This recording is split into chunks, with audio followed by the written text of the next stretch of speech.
Bom, pessoal, começar oficialmente aqui. Boa tarde para vocês. Bom, então, hoje a gente vai continuar, né, na aula passada, a gente deu uma olhada geral no que era o TinyML, né? E mais ou menos como é que nós vamos conduzir o curso, né? Eu diria para vocês que hoje, essas aulas de hoje vão ser as últimas aulas aí, vamos dizer assim, que a gente vai ficar um pouco teórica, mais eu falando o tempo todo, né? A partir do final da aula de hoje, das aulas seguintes, a gente já vai ter um pouco mais de hands-on, a gente vai poder, a ideia é programar, quer dizer, eu vou deixar sempre antes, vocês vão ter a aula e os notebooks, mas aí a ideia vocês ou vão ter feito antes ou fazer junto comigo na aula, quer dizer, vocês vão na máquina de vocês mais ou menos acompanhando o que eu estou fazendo. Acho que vai ficar um pouco mais legal, tá? Ok. Vamos lá, então. Aqui. Bom, pessoal, a ideia de hoje, então, nós vamos ver um pouquinho, focar, a gente viu o que era o TinyML, mas quais são os desafios que a gente vai enfrentar, né, quando a gente vai desenvolver um projeto de sistemas embarcados, um projeto de machine learning dentro, né, em sistemas embarcados. No ano passado, a gente viu que o que é o TinyML, basicamente o que é? Eu pegar o machine learning, né, e fazer o machine learning funcionar, modelos de machine learning, o deep learning, dentro de sistemas embarcados. Legal. Nosso foco hoje aqui em sistemas embarcados. Então, para a gente começar a falar em sistemas embarcados, eu vou procurar começar, porque nem todo mundo conhece, né? Tem bastante gente que não é muito da área de hardware, tem bastante gente da área de computação. Vamos fazer um paralelo, né, com sistemas de computador. Basicamente, né, quando a gente pega o computador de vocês, aí o computador tem hardware, certo? E ele tem software. O software a gente tem basicamente dividido, a gente pode dividir em sistema operacional, as bibliotecas e as aplicações. A gente vai entrar um pouquinho em detalhes. E a ideia é só fazer um aporte, um paralelo com o que vocês têm no sistema normal, no computador de vocês, e depois a gente leva isso para o sistema embarcado. Tá bom? Legal, vamos começar olhando o hardware, né? Para começar o hardware, vamos começar pensando no hardware do computador que vocês estão usando aí, né? Do computador que vocês estão trabalhando, que estão usando para fazer o nosso curso aqui.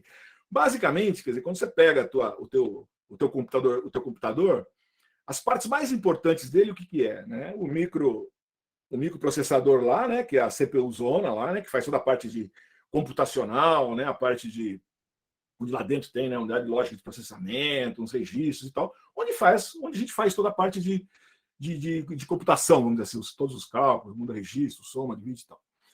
Obviamente, a gente vai precisar de memória, né? A gente tem, em geral, né, já tem as memórias, as famosas memórias RAM, né? Meu computador tem 8 GB de memória, tem 16 GB e tal, para a gente poder, são as memórias voláteis aí para mim trabalhar com o meu projeto. E, em geral, tem a memória dura, que são meus discos duros da vida, onde você vai guardar seus programas, guardar seus dados, salvar suas coisas, etc. E são as 3 grandes áreas que a gente tem. Legal. Agora, a gente fala muito em microcontrolador. Isso aí é microcontrolador? Não, isso é... Mas o microprocessador? Não, o microprocessador tem a ver aqui com a CPU. Mas e o microcontrolador? O que é? Então, quer dizer, quando a gente fala de microprocessador, o que eu estou falando, na verdade, é CPU, né? Eu estou falando do coração do computador de vocês. Em geral, ele é uma placa, né? A CPU ali, né? Um chipzão, né? Um Intel, um i7, ou o meu Mac M1 aqui, né? E eu tenho, externamente a esse cara, eu tenho lá as minhas memórias, né? Eu tenho minhas memórias RAM, que é a memória que você pode escrever e ler nela, né? E que é volátil, quando você desliga o computador, você perde, né, tudo que está lá dentro. E, em geral, eu tenho uma memória ROM, que também onde eu tenho ali uma série posso ter uma série de programas armazenados. Se você desligar o teu computador, você não perde, né? Aquilo fica gravado lá, né? Eu tenho o temporizador, né, que é o que me gera, eu trabalho com o meu clock aí, né, que dá onde que as minhas instruções vão ocorrer. Todos os meus I/Os, né, meus ports de I/O, que vai para mim conversar com os periféricos, né? E eu tenho, por exemplo, comunicação serial. Esse bus vai embora e vai trabalhar com todo mundo aqui dentro. Então, quando eu penso no computador de mesa de vocês, o notebook de vocês, eu tenho, então, essas coisas separadas, tá?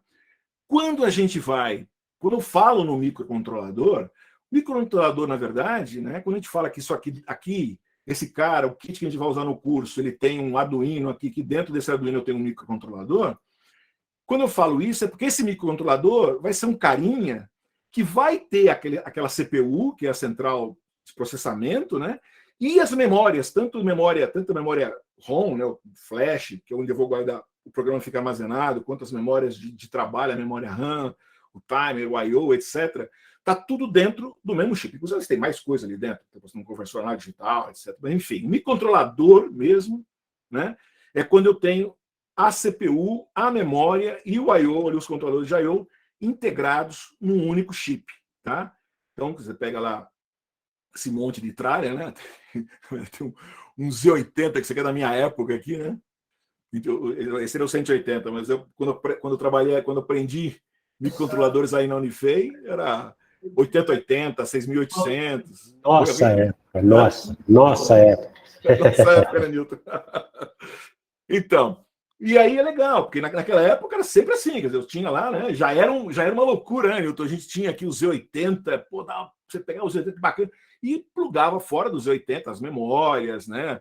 O análogo convencional digital, toda a periferia, os controladores de I/O e tal, para fazer um computador, né? Para fazer aquele troço funcionar, né? Hoje, tudo isso a gente consegue colocar dentro de um único chip, né? De um único package, né? Vamos dizer assim, né? E aqui eu tenho um microcontrolador, tá? Que é um negocinho pequenininho, tá? Quando você pega, é um quadradinho de 3 por 3 milímetros, depende do muito pequenininho. E ali dentro, então, eu tenho tudo isso. Então, em suma, gente, só para vocês, então a ideia é só esse paralelo. Quando a gente fala, quando vocês pensam, a CPU do meu computador, meu computador é um Intel i7, né? i7, i9 no meu notebook Windows, né? O que está falando é a CPU dele, o microcontrolador que está ali dentro é um i7, né?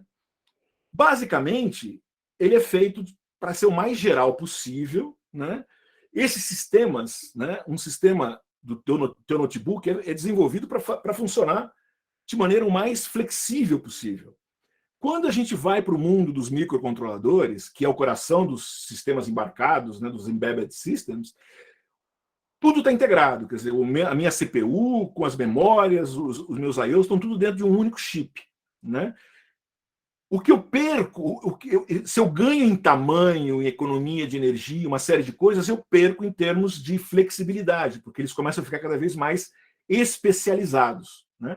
Então, comparar microcontrolador com microprocessador, né? O microprocessador ele é flexível, em geral grande, né? E o microcontrolador, vocês pensam em microcontrolador, é algo extremamente especializado, né? Funções mais específicas e pequenos, vamos dizer assim, tá bom? Isso leva a gente ver as diferenças de magnitude que a gente está falando, né?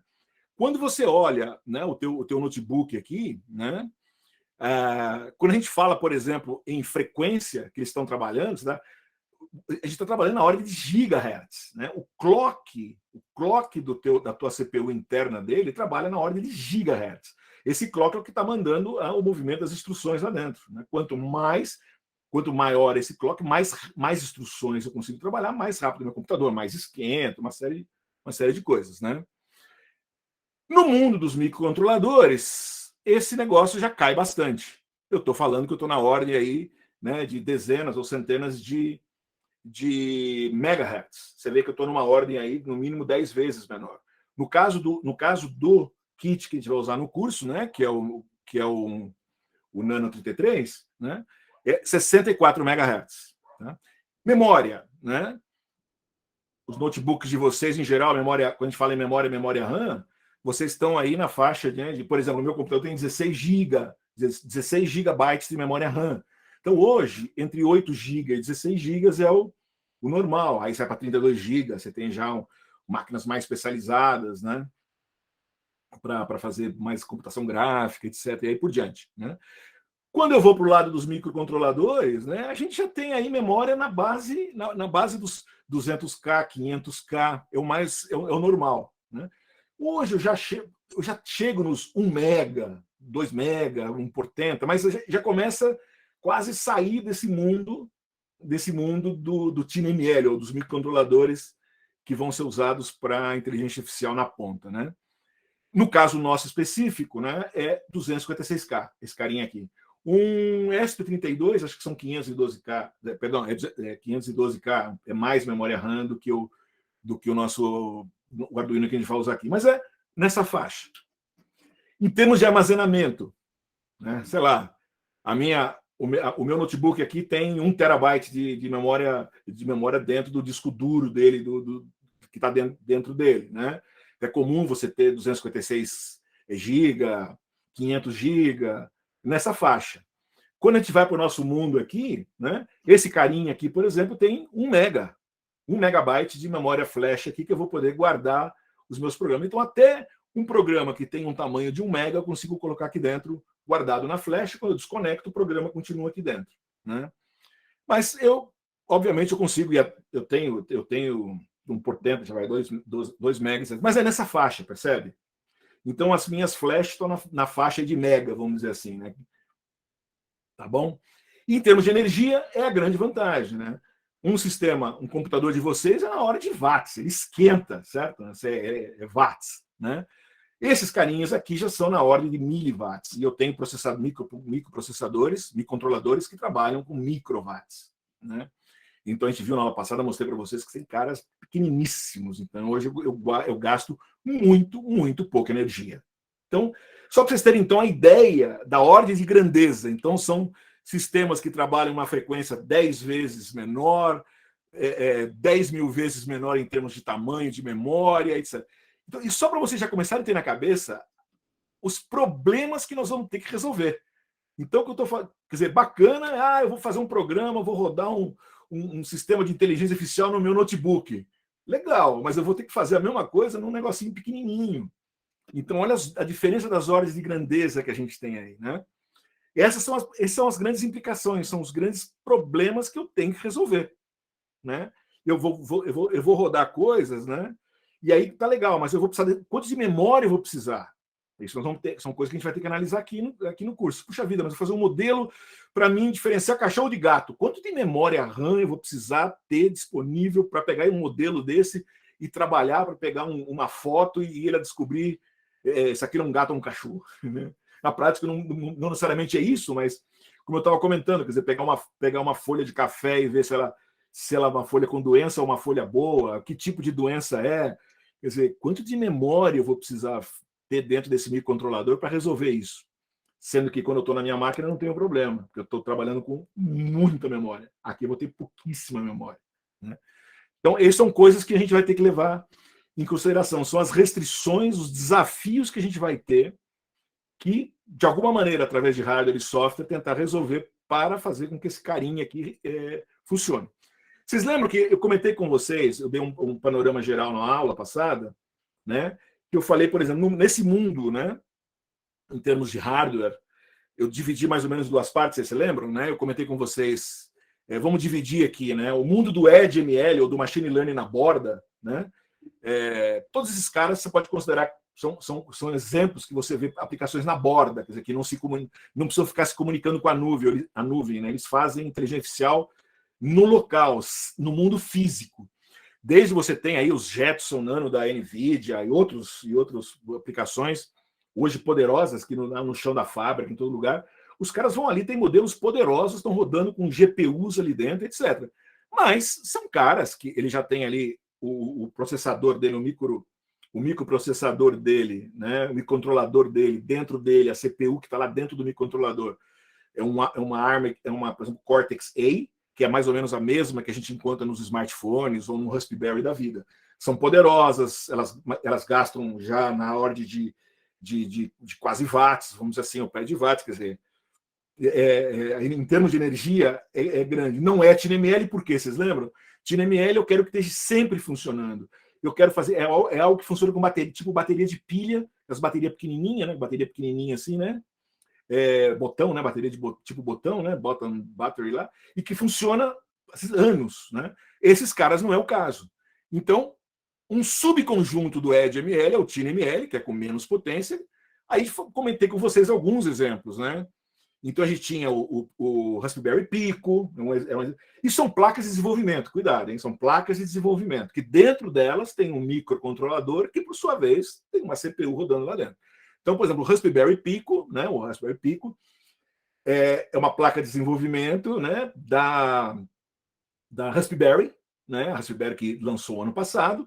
Dentro dela tem um microcontrolador que ela mesma desenvolveu, que é o RP2040, que tem duas CPUs, e a CPU uma Cortex ARM M0. Depois a gente vai falar um pouquinho o que é isso, mas elas gasta pouca energia, não são muito complexas, e é um tipo de uma CPU muito boa, por exemplo, para fazer detecção de anomalias, classificar sensores, etc. E aí, quanto mais sofisticado for a minha CPU ou microcontrolador, né? No caso aqui o M4 ou 4F, que a gente usa aqui, né? Eu já consigo fazer classificação de sons, eu já consigo fazer classificações simples de imagem, né? Mais ou menos na mesma linha, outras placas, o terminal VIO da CID ou um ESP32 da vida estão mais ou menos nessa faixa. Aí eu já entro para uma área profissional, como o Arduino Portenta, que ele tem dentro dele duas CPUs, né, dois microcontroladores ali, e dois microcontroladores com duas CPUs ali dentro, né? Uma M7, Cortex M7, bem poderosa, e mais uma M4, né, equivalente a essa do Nano, como se tivesse um Nano dentro. Você pode separar coisas. Um microcontrolador faz uma coisa, o outro outra, né? E esse cara é extremamente útil para você trabalhar com classificação de imagens de maneira profissional, detecção de objetos, eu já consigo fazer de maneira bem poderosa nessa linha aqui, né? Aí eu resolvi, deixa eu deixar como eu só falei com vocês na aula passada, eu falei, deixa eu colocar para vocês aqui, mais ou menos só para vocês terem uma ideia em termos de comparação dessas principais características que eu acabei de comentar, né? Então, por exemplo, o Raspberry Pi, que eu comentei, né? O chip dele é desenvolvido pela própria Raspberry e tem dentro dele duas CPUs, né? ARM Cortex M0, tá? M0 Plus, tá? Clock 133, tem 264 de RAM, 2 MB de ROM, né? Que é flash, né? Ele não tem nenhum rádio, tá? Ele não tem nenhuma comunicação externa, você tem que colocar externo o que você precisar, e ele não tem nenhum sensor. Por isso, percebam, isso é uma placa de desenvolvimento. Quando você define um microcontrolador, não tem rádio, sensor, não. É que quando eu coloco isso dentro junto, vira uma plaquinha de desenvolvimento. Tá? Para ser um pouquinho mais... talvez eu não esteja sendo cientificamente exato nas minhas definições, mas mais ou menos eu estou tentando deixar simplificado para vocês separarem uma coisa da outra. Tá? Depois, ô Newton, você conhece bem do assunto, se eu estiver falando uma besteira técnica aqui, você fala para mim, não, Marcelo, a gente usa essa definição. Não, então, vocês que trabalham com pesquisa, com desenvolvimento de projetos de hardware. Bom, aí o que a gente vai usar no curso aqui, tá bom? Que é o Arduino Sense, né? Que a gente vai usar, que é esse kit, e dentro desse kit eu tenho essa plaquinha de desenvolvimento, que é o Arduino Nano Sense. Como eu comentei com vocês lá atrás, você vê ele 64 MB, ele até não é tão rápido, um pouquinho mais lento, mas isso não é um grande problema. De maneira geral, 256K de RAM, 1 MB de flash. Ele já tem aqui ele tem um rádio de comunicação, que ele pode comunicar com Bluetooth, BLE Bluetooth Low Energy. É legal, porque você pode capturar dados aqui, por exemplo, e jogar um aplicativo para você pegar os dados no teu celular, por exemplo. Né? Então é uma utilidade boa. E ele tem muitos sensores aqui dentro. Como a gente comentou rapidinho na aula passada, eu tenho o IMO, que nós vamos usar muito, né, que é um sistema de inercial, com acelerômetro, com giroscópio, com magnetrômetro. Eu tenho sensor de temperatura, sensor de umidade, eu tenho sensor de luz, né? Então, sensor de pressão. Então, tem bastante sensores, microfone para sensor de áudio, né? Então, tem bastante sensores dentro dele, o que é ótimo. Um S32 é muito utilizado no Brasil, né? Em projetos, vocês usam muito aí na universidade, né? Ele já é uma plaquinha de desenvolvimento da Expressif. Dentro dela, eu deixei aqui, ela está fora da linha de CPUs da ARM, tá? Que ela é feita pela Extensa, um LX6 aqui, é um dual core, mas ele está mais ou menos aí, mais ou menos um Cortex M4, M33, está nessa faixa aí, tá bom? Você vê, e ele é legal, porque ele tem um preço baixo, né? Ele tem BLE e Wi-Fi, tá? Ele tem 520K de memória RAM, é bem legal, e 2 MB de...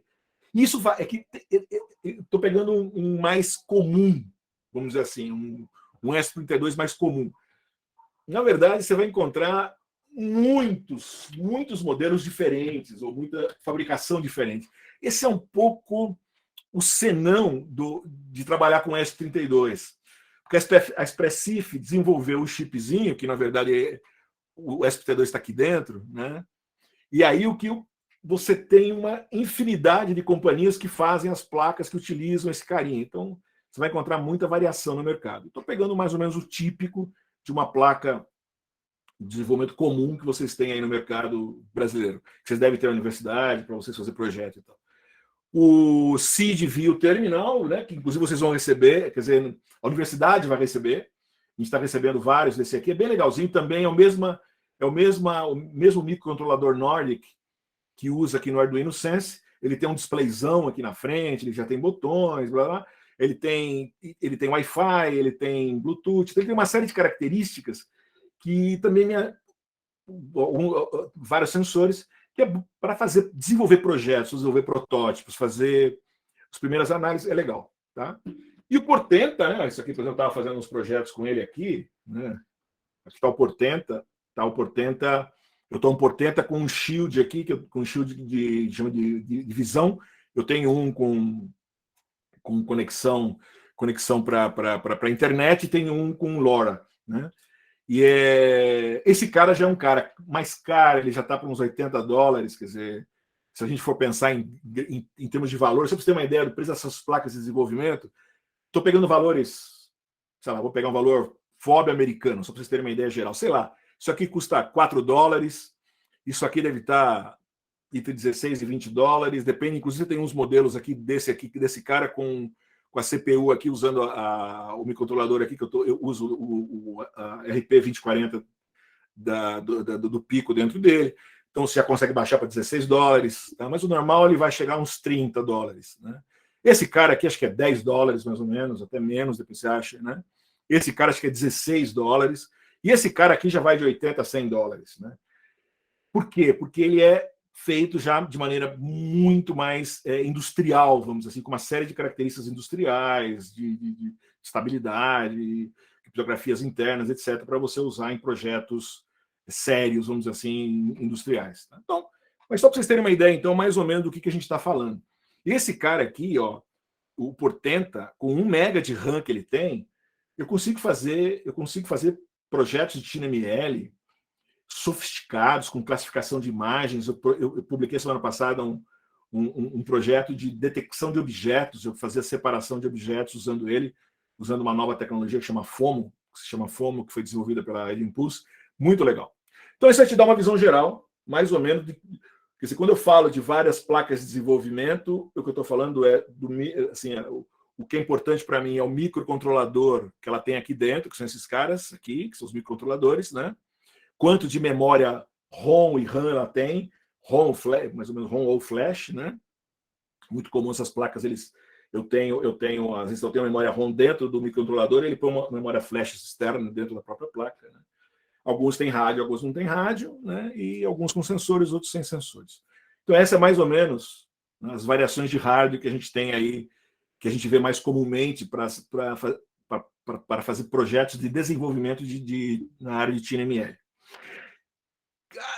Eu comparei esses microcontroladores aqui, pessoal, falando desse core dele. Quando eu falo desse core, quer dizer, o que é o core M0, o core M4, tá? Coloco sim, pode deixar. Eu deixo o link do que eu fiz depois aqui. No intervalo, me lembro e coloco. Se vocês olharem, quer dizer, quando você olha dentro lá a ARM, quando a gente fala, a ARM não fabrica, ela desenvolve as CPUs, né? A norma ISO que faz o projeto da CPU, e o cara que desenvolve, a Nordic faz o microcontrolador, ela usa aquele projeto de CPU dentro do silício dela. Tem que tomar cuidado com isso, não é? Quando você fala que a ARM é o maior fabricante mundial de CPUs, ela não é uma fábrica que sai lá fazendo chipzinhos de silício. Ela desenvolve, né, as CPUs para ser usada, né, os cores. Então a gente tem aqui, nessa lâmina aqui, a gente tem gasto de potência, de energias, quanto mais poderoso, né, quanto mais complexo for a CPU, mais energia ela vai gastar. Né, mais energia eu preciso para mim poder, né, alimentar, depois tem que botar dissipador, porque vai esquentar para caramba e tal. Né?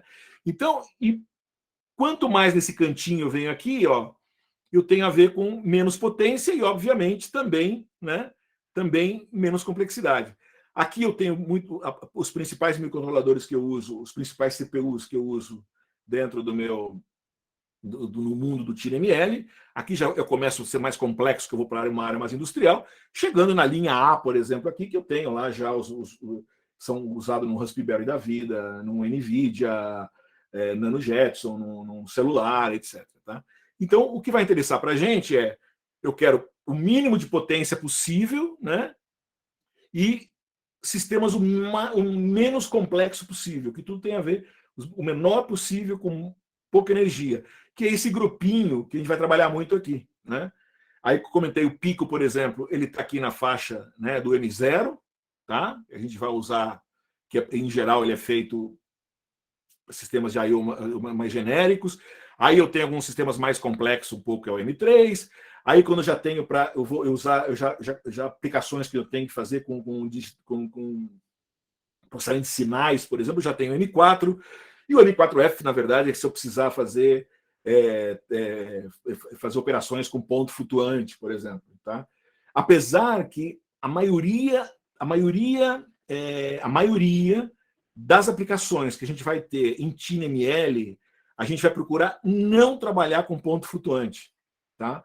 Porque ponto flutuante significa que eu vou precisar de muitos bytes, né, para fazer o ponto flutuante, e com isso eu vou gastar mais energia, ficar mais complexo. Então eu vou procurar trabalhar com números inteiros, que são números menores, daí é uma das técnicas que a gente vai ver, né? Com isso, eu consigo reduzir o tamanho da memória que eu preciso, né? No mínimo, passar de ponto flutuante para inteiro, no mínimo, de maneira geral, já diminui por 4 vezes, de 32 bits para 8 bits, né? Então, isso aí já é legal, de 4 bytes para 1 byte, consigo reduzir o tamanho e menos operações, eu gasto menos energia, etc. Menos memória e menos energia, né? Eu preciso de coisas pequenas e que durem mais, tá? Então, sempre na cabeça você tem que pensar isso, né? Lembra, a gente comentou, né? Preciso de menos de latência possível, menos de memória possível, menos de energia possível, tá? Então, só para dar pra vocês terem uma ideia do que nós estamos falando, né? Legal. Então, a gente falou, deu uma geral do hardware. Vamos agora rapidamente falar do software. De novo, lembrando, que software que eu estou falando? Estou falando do software, pensando na minha máquina, no meu computador, para fazer o paralelo com o nosso mundo do TinyML, no mundo dos sistemas embedded, né? Começando pelo sistema operacional, né? Bom, o que é o sistema operacional, gente?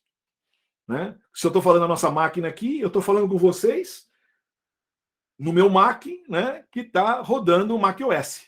Né? Eu estou rodando aí a última versão do macOS, certo? Pelo que eu vi na resposta de vocês, a maioria de vocês está usando um Windows, né? Um Windows 10, Windows 11, tá? Alguns podem estar usando algum Linux, né? Alguma máquina Linux para estar acessando essa aula aqui. Então, quer dizer, hoje, dentro do mundo aí dos desktops, né, a gente tem essas três grandes linhas de sistemas operacionais, que é o que vai rodar em cima do hardware da máquina, em cima daquele CPU, memórias e tal ali, que vai fazer o quê? Vai ajudar a gente a extrair o máximo possível para a gente rodar as aplicações em cima, né? Quando eu passo, hoje, quando a gente fala de celular, né, já é uma linguagem comum, a coisa que, sei lá, 20 anos atrás, celular, era uma coisa para me falar, era um telefone, hoje não é mais. Hoje é um dispositivo que tem um sistema operacional, ou ele roda um iOS versão 12, versão 13, ou ele roda um Android versão Lilliput, Lila não sei o que lá, Lollipop, sei lá, né? Versão 11. Então, quer dizer, eu tenho sistemas operacionais Android, e, por exemplo, que rodam em um monte de dispositivos, né? Aí, né, em tablets, em telefones celulares, etc. Da mesma maneira com que a gente vê isso nos celulares. No mundo embedded, né, eu também tenho sistemas operacionais que podem rodar em cima de pequenos dispositivos. Como esse cara aqui, esse Arduino aqui, esse Arduino Nano aqui, ele tem várias aplicações que eu posso carregar aqui um sistema operacional nele, né, um Artus aqui, e com isso me ajudar igual no computador. Quer dizer, ele vai lá, ele tem os semáforos dele, controla as coisas, consigo controlar controlar as aplicações que estão rodando aqui dentro, etc. Tá? Então, é comum a gente ver isso. Mas eu só queria chamar a atenção de vocês que, apesar disto existir, ou da gente ter esses sistemas operacionais que rodam em sistemas embarcados, no mundo do TinyML, a gente vai procurar não utilizar. Nós vamos usar o bare metal, a gente vai procurar trabalhar vamos desenvolver programas, né? Vamos tomar o nosso código para deixar ele o mais enxuto possível e jogar direto dentro da máquina, porque eu vou acabar, o que eu quero no final é fazer algo extremamente específico, né? Eu vou pegar o sinal de um sensor, jogar no microcontrolador ali, que vai pegar esse sensor aqui, por exemplo, aplicar inteligência artificial nele, aplicar um modelo de machine learning e para fazer uma inferência, por exemplo, do que está entrando, o que está acontecendo. Ah, o cara está falando alguma coisa, achei isso, achei aquilo, né? Então, com isso, de maneira geral, a gente não usa, apesar de existir, a gente não vai usar sistema operacional para rodar TinyML. Legal. Em cima do sistema operacional, o que a gente tem? A gente tem, em geral, as libraries, né? O que é uma library? Por exemplo, a gente vai usar, hoje a gente já vê na aula ainda aí, né? Por exemplo, dentro de Python, aí eu quero, por exemplo, uma library para mim fazer cálculo de matrizes, por exemplo, a NumPy. Né? Eu vou lá, importo NumPy, papapá. Aí o que eu faço? Chamo aquilo, faço uma operação qualquer, né? Qual que é a grande vantagem, né? O que acontece na nossa máquina?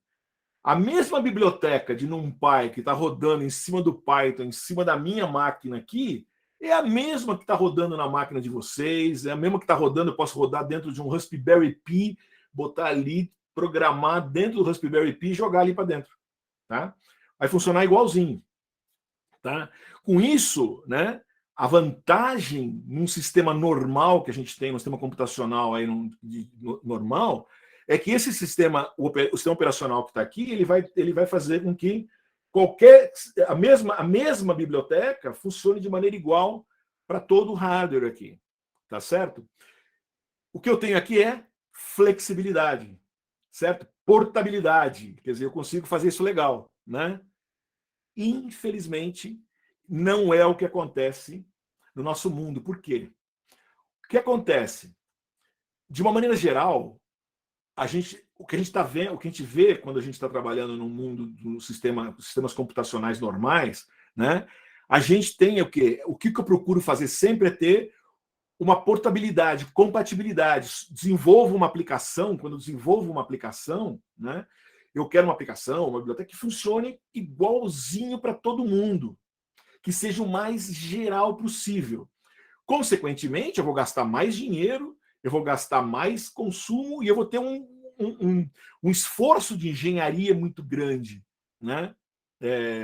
Ou melhor, contrário, até um esforço de engenharia. Tem que fazer porque ele tem que ser o mais geral possível, tá certo?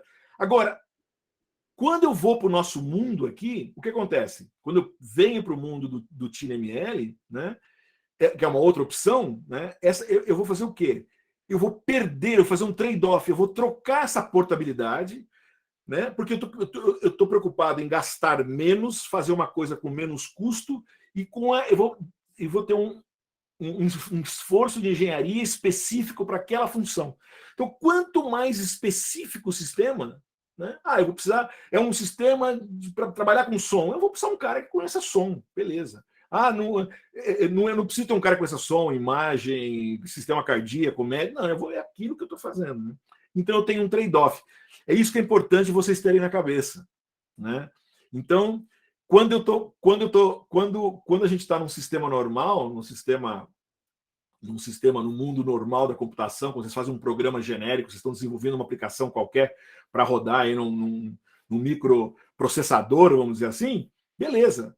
Vocês querem compatibilidade, vocês vão usar o máximo possível de bibliotecas de mercado e aquilo vai ser o mais geral possível. Né? Quando a gente vem para esse mundo do TinyML, a gente vai trocar essa portabilidade, né, para sistemas que sejam mais baratos, que consumam menos energia, né, e que também sejam mais simples de fazer. Então é um trade-off que a gente precisa. E isso que vocês precisam ter claramente na cabeça de vocês. Tá? Quando eu falo de hardware embarcado, né? O hardware embarcado ele é extremamente limitado em termos de performance, porque ele é pequenininho, né? Não tem tanto, lembra, 10 vezes menos em termos de potência, de clock, pouca memória, né? Ele vai consumir pouco, ele tem pouca capacidade de armazenamento, principalmente o RAM, que é crítico para a gente rodar modelos, etc. Tá certo? E em termos de software, o outro problema que eu tenho quando eu trabalho com embedded software é que ele não dá para ele ser portável, né? Eu perco a flexibilidade que eu tenho no sistema grande. Então, perceberam? Então, é o que a gente vai ver agora, vamos explorar um pouco como é que eu vou fazer isso por software, mas só para vocês terem então essa ideia, essa primeira visão comparando, né, quando eu estou falando de um carinha desse com um computador grande, quais são as limitações que eu tenho. O que acontece no sistema grande, né, num computador normal, e o que acontece no TinyML. Então, só conceitos gerais para vocês terem na cabeça, para ir construindo quais são os problemas que a gente tem aí, tá bom? Sempre não esqueçam, depois eu deixo alguma coisinha para vocês lerem lá, tá sempre eu tenho um artigo que eu deixei para vocês lá, e vocês nunca esqueçam de olhar se tem, não todas as aulas vai ter, mas sempre tem alguma coisa para vocês lerem lá, tá bom? Legal, essa é a primeira parte da aula, tá bom, pessoal? Obrigado até aqui.